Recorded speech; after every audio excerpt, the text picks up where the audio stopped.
Unit 2, Computer Culture. Chapter 2, Female Virus Writer Packs Punch. Page 33. Female virus writer packs punch. She can kick you in the pants and wipe your hard drive cleaner than a dog's dinner plate. So when the young kickboxer and virus writer known as Gigabyte tells you she doesn't want her face on TV, well, you play along. I'll just shoot you from behind, I say, carrying my TV camera across the large mat that covers the health club's gymnasium floor. It's almost time for the 6 p.m. kickboxing class, and Gigabyte is the only woman there. Of course, she's used to that. In the male-dominated world of virus writers, she stands out. And not only because of her gender. She is also something of a virus-writing prodigy, having started programming at age 6. I figured out how to write a few lines of code on my uncle's Commodore 64, says Gigabyte. Later, I wanted to learn more about programming, so I went to the store and asked for books. The salespeople were surprised. It was like, "Why do you want a book?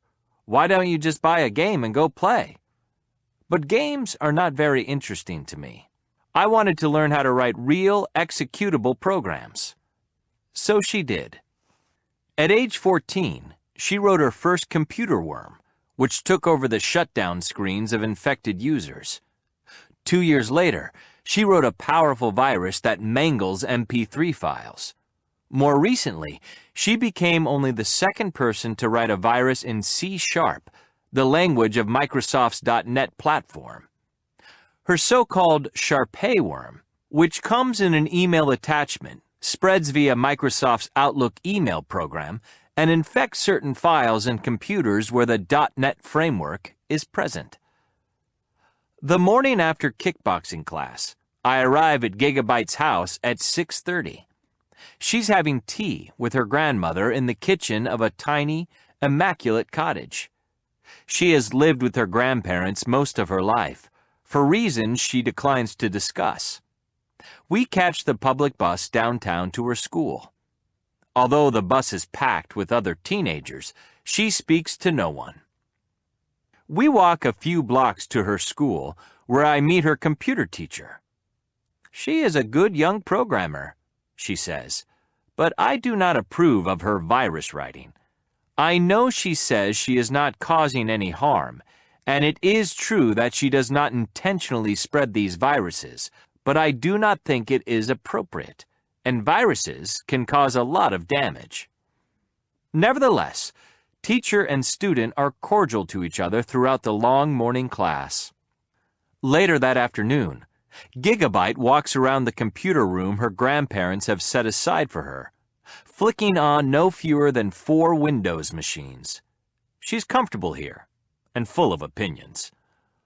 On being some sort of feminist icon, she says, "I'm a virus writer.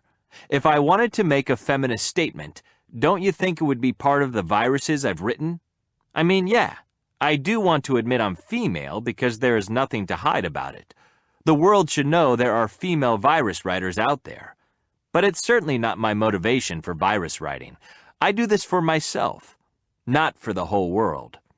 Other females don't need me to stand up for them.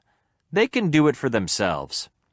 On the ethics of writing viruses, I'm not responsible for stupid people who open email attachments that erase their files.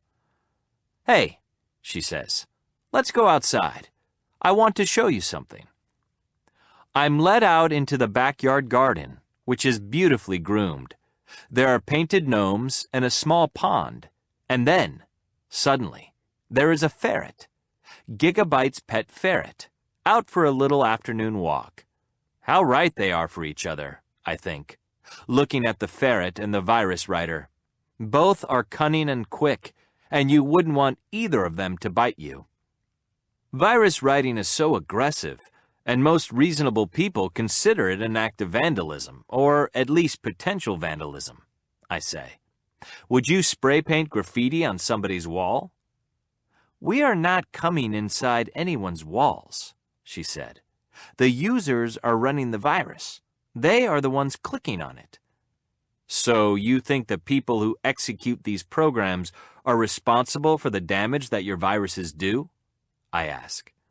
Actually, she says, I think stupid people should have to have some sort of license to get on the internet. There's a pause in the conversation.